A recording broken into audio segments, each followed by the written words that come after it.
اس آیت کریمہ میں اللہ نے اس بات کا فیصلہ فرمایا کہ جس طرف صبر ہو صبر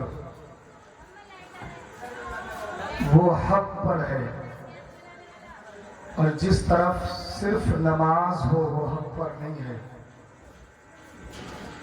سرزمین کربلا پر نبی کے نواسے، علی کے لاڈلے، خاتون جنت کے نونہالوں نے جس صبر کا مظاہرہ کیا ہے، رہتی دنیا تک اس کی مثال کوئی پیش نہیں کر سکتا۔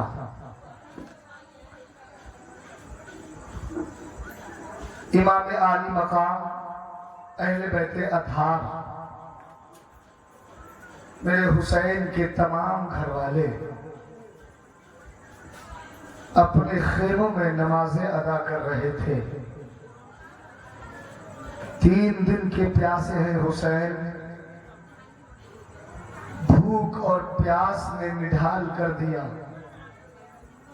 اس کے باوجود نہ امام علی مقام نے اور نہ آپ کے کسی جانثار نے نماز کو ترک کیا۔ دونوں طرف نمازیں ہو رہی تھی، ادھر بھی کلمہ پڑھنے والے یزید کے کیمپ میں موجود تھے، وہ بھی نمازیں ادا کر رہے تھے۔ ادھر بھی نماز ہے ادھر بھی نماز ہے۔ اب یہ فیصلہ کیسے کیا جائے کہ کون حق پر ہے، کس کو حق پر بتایا جائے؟ تو ہم نے قرآن کی اس آیت کا مطالعہ کیا۔ اللہ فرماتا ہے، اے لوگو، اے ایمان والو، صبر اور نماز سے مدد طلب کرو۔ مطلب یہ ہے کہ اگر کسی جگہ ایسا ہو کہ جہاں نماز نظر آتی ہو لیکن صبر نظر نہیں آتا ہو، نمازی تو موجود ہو لیکن صبر نہ ہو، تو فیصلہ کر لینا کہ جس طرف نماز بھی ہو صبر بھی ہو، حق اسی طرف ہے۔ امام علی مقام بھی نماز پڑھ رہے تھے، یزید کے خیمے کے اندر سپاہی یزید بھی نماز پڑھ رہے تھے۔ اب اس بات کا فیصلہ کیسے کیا جائے کون حق پر ہے؟ تو اللہ نے قرآن پاک کی اس آیت میں فیصلہ فرما دیا کہ اگر کسی جگہ تمہیں نماز نظر آئے اور دوسری طرف بھی نماز نظر آئے اور فیصلہ کرنا ناممکن ہو جائے تو قرآن کی اس آیت کا مطالعہ کر لینا۔ اللہ نے فرما دیا، ان اللہ مع الصابرین، بے شک اللہ صابرین کے ساتھ ہے، صبر کرنے والوں کے ساتھ ہے۔ اور حضرات، آج بڑی خوشی کی بات ہے کہ اس کمیٹی کا نام غلامان آل رسول ہے۔ غلامان آل رسول کہ جنہوں نے اس محفل پاک کو سجایا، اللہ اس محفل پاک کو قبول فرمائے۔ باوقار سامی نظام، غلامان آل رسول کا مطلب کیا ہے؟ غلامان آل رسول کا مقصد کیا ہے؟ غلام کس کو کہتے ہیں؟ غلام کا معنی کیا ہے؟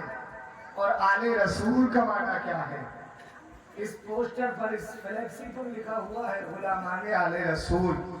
بہت اچھا نام ہے، بہت عمدہ نام ہے۔ غلام کس کو کہتے ہیں؟ غلام کا معنی آتا ہے جو اپنے آقا کی فرما برداری کرے۔ غلام کا مطلب یہ ہے کہ آقا کے حکم پاتے ہی فوراً عمل پیرا ہو جائے، اس کو غلام کہا جاتا ہے۔ اب ہمارے اس محلے کے لوگوں نے، نوجوانوں نے اس کمیٹی کا نام آل رسول رکھا۔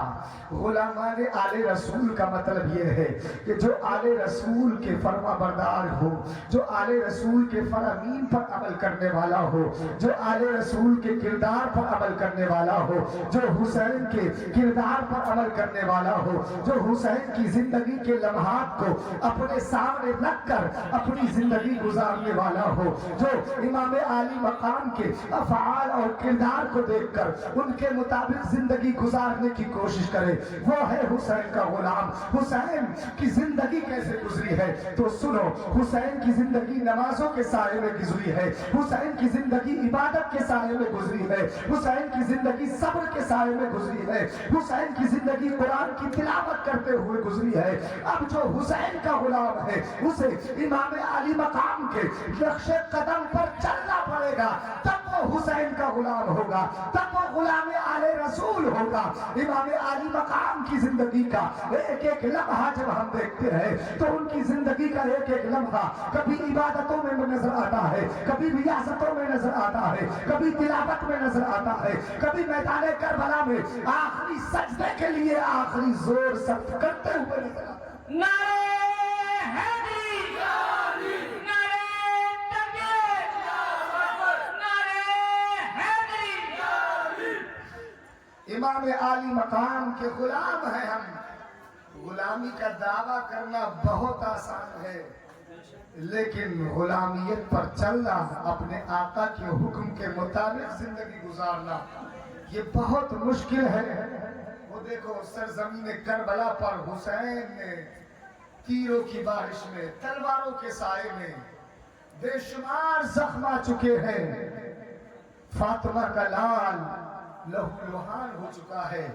ایسے عالم میں خنجر جفا کے دھارے کے نیچے، تیروں کی بارش میں، تلواروں کے سائے میں، میرے امام علی مقام نے اپنے سر کو سجدے میں کٹوا کر اپنے نانا جان کے امتیوں کو یہ درس دیا، یہ سبق دے دیا کہ نہ مسجد میں نہ بیت اللہ کی دیواروں کے سائے میں، نہ مسجد میں نہ بیت اللہ کی دیواروں کے سائے میں نماز عشق ادا ہوتی ہے تلواروں کے سائے میں، نماز عشق ادا ہوتی ہے تلواروں کے سائے میں۔ ہم حسین سے محبت کرتے ہیں، وہ لوگ کرتے ہیں، حسین سے محبت کرتے ہیں، حسین کی بابا جان علی سے محبت کرتے ہیں۔ جانتے ہو علی کی ایک وقت کی نماز چھوٹی تھی، عصر کی نماز، وہ بھی رسول اللہ کی اطاعت میں، سرکار کی محبت میں، سرکار علیہ السلام کے آرام میں خلل نہ پڑ جائے، ایک وقت کی نماز چھوٹی اور آنکھیں اشکبار ہو گئی، اللہ اکبر، آنکھوں سے آنسو نکلنے لگے۔ عصر کی نماز، بیج والی نماز، تاکید والی نماز، جس کی اللہ نے خاص طور سے تاکید فرمائی ہے، بڑے نعرے لگائے ہم نے جلوس میں، حسین کا دامن نہیں چھوڑیں گے، علی کا دامن نہیں چھوڑیں گے۔ دامن نہ چھوڑنے کا مطلب کیا ہے، مقصد کیا ہے، دامن پکڑنے کا مقصد کیا ہے؟ دامن کوئی ظاہری دامن تو ہے نہیں اب ان کا دامن پکڑنے کا مقصد یہ ہے، حسین جس مشن کو تم لے کر چلے تھے، مدینہ منورہ کی پہاڑوں سے لے کر مکہ معظمہ تک، اور مکہ معظمہ سے لے کر میدان کربلا کے لالہ زار تک، ریگزاروں تک پہنچے تھے، کیا مشن لے کر گئے تھے؟ امام علی مقام، امام علی مقام نماز کا مشن لے کر گئے تھے، قرآن کے احکام کا مشن لے کر گئے تھے، قرآن کے احکام پر عمل کرنے کا مشن لے کر گئے تھے، کیونکہ یزید بے نمازی تھا، یزید شرابی تھا، یزید جواری تھا، یزید اللہ کے احکام کو توڑنے والا تھا۔ میرے امام کربلا کے میدان میں گئے تھے نماز کو بچانے کے لیے، دین کو بچانے کے لیے، قرآن کو بچانے کے لیے، قرآن کے احکام کو بچانے کے لیے، لیکن آج ہم حسین کی محبت کا دم بھرتے ہیں، دامن نہیں چھوڑیں گے۔ دامن نہ چھوڑنے کا مطلب کیا ہے؟ کہ ہم نماز نہیں چھوڑیں گے، ہم حسین کا مشن اپنی آنکھوں سے لگائیں گے، ہم اپنی پیشانیوں کو سجدوں سے منور کریں گے، اس لیے کہ میدان کربلا میں حسین نے آخری سجدہ ادا کیا تھا۔ سجدے میں جاتے ہوئے تو سب نے دیکھا، زمین والے دیکھ رہے ہیں حسین سجدے میں جا رہے ہیں، آسمان والے دیکھ رہے ہیں حسین سجدے میں جا رہے ہیں، آسمان کی بلندیاں دیکھ رہی ہیں حسین سجدے میں جا رہے ہیں، زمین کی وسعتیں دیکھ رہی ہیں حسین سجدے میں جا رہے ہیں، آدم کی آدمیت دیکھ رہی ہے حسین سجدے میں جا رہے ہیں، روح کی شجاعت دیکھ رہی ہے حسین سجدے میں جا رہے ہیں، ابراہیم کی خلت دیکھ رہی ہے حسین سجدے میں جا رہے ہیں، اسماعیل کا ذبح و ایثار دیکھ رہا ہے۔ سارے نبی، سارے رسول، انبیاء کرام کی روحانیت گواہ ہے، حسین آخری سجدے کے لیے آخری طاقت صرف کر رہے ہیں، سجدے میں جاتے ہوئے سب نے دیکھا، سجدے سے سر اٹھتا ہوا کسی نے نہیں دیکھا۔ آج تک تاریخ کربلا گواہ ہے، کون ہے جس نے حسین کو سجدے سے سر اٹھاتے ہوئے دیکھا ہو؟ اس نواسے پر محمد مصطفیٰ کو ناز ہے، اس کی ہمت پر علی شیر خدا کو ناز ہے۔ ارے سجدے تو سب نے کیے، ان کا نیا انداز ہے، انہوں نے وہ سجدہ کیا جس پر خدا کو ناز ہے۔ ایسا سجدہ قیامت تک نہ کسی نے کیا ہے، نہ کوئی کر پائے گا۔ ایسا سجدہ حسین نے ادا کیا، اور آج سجدہ کرنا بہت آسان ہے، لیکن کربلا کے میدان میں سجدہ کرنا بہت مشکل تھا۔ علی اصغر کی لاش کو اٹھا کر سجدہ کرنا، علی اکبر کی لاش پر گھوڑے دوڑتے ہوئے دیکھ کر سجدہ کرنا، حضرت علی اصغر کے حلق پر تیر پیوست ہوتا ہوا دیکھ کر سجدہ کرنا، بھائی عباس علمبردار کے بازوؤں کو کرتا ہوا دیکھ کر سجدہ کرنا دنیا کے کسی انسان کی طاقت میں نہیں ہے۔ اگر ایسا سجدہ کسی نے ادا کیا ہے، اتنی مصیبتوں کے بعد، اتنے گھر والوں کی شہادتوں کے بعد اگر کسی نے سجدہ کیا ہے تو حسین نے کیا ہے۔ نعرہ حیدری، نعرہ تکبیر، حسینیت۔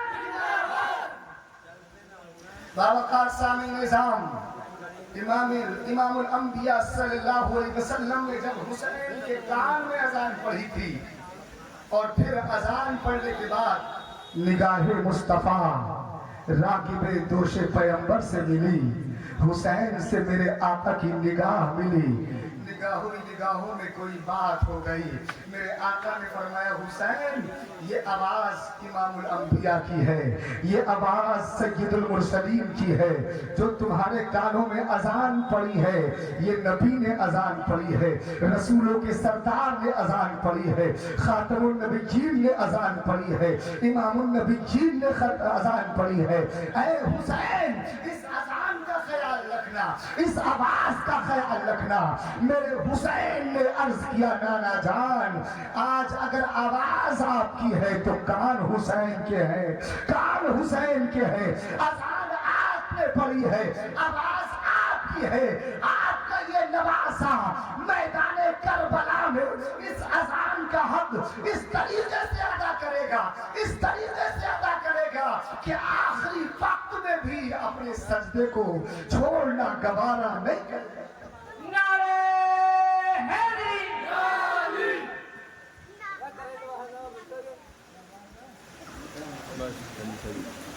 بولیے محبت سے سبحان اللہ۔ مسجدوں میں سجدہ کرنا آسان ہے، منبروں کے پاس میں سجدہ کرنا آسان ہے، کعبے میں سجدہ کرنا، کعبے کے ارد گرد سجدہ کرنا آسان ہے، لیکن کربلا کے میدان میں سجدہ کرنا آسان نہیں تھا۔ لیکن حسین نے سجدہ کیا۔ واہ حسین تمہاری عظمت کو سلام، تمہارے کردار کو سلام، تمہاری بہادری کو سلام، تمہارے عزم کو سلام، تمہارے استقلال کو سلام، کہ جب ایسے وقت میں جب سب دم توڑ جاتے ہیں وہاں حسین کی طاقت شروع ہوتی ہے۔ سبحان اللہ۔ انسان اپنے گھر والوں میں سے ایک کی موت کو گوارا نہیں کرتا، لیکن واہ حسین تمہارے صبر کو ہم سلام کرتے ہیں، اور قیامت تک کی نسلیں تمہارے نانا جان کی امت کے لوگ تم پر فخر کرتے رہیں گے کہ حسین تمہارے صبر کو ہم سلام کر رہے ہیں۔ اللہ نے اپنے محبوب کے نواسوں کو اتنا صبر عطا فرمایا تھا اس نواسے کو۔ اس کی وجہ کیا تھی؟ وجہ کیا تھی جانتے ہو؟ میرے آقا جب بھی حسین کو دیکھتے تھے تو دعا کرتے تھے اللہم آت الحسین صبرا۔ بولو محبت سے سبحان اللہ۔ اے اللہ میرے حسین کو صبر عطا۔ جب بھی حسین کو دیکھا نبی نے بچپن ہی سے میرے نبی ہمیشہ دعا کرتے رہے اے اللہ حسین کو صبر دینا، حسین کو صبر دینا۔ نبی کی نگاہ دیکھ رہی تھی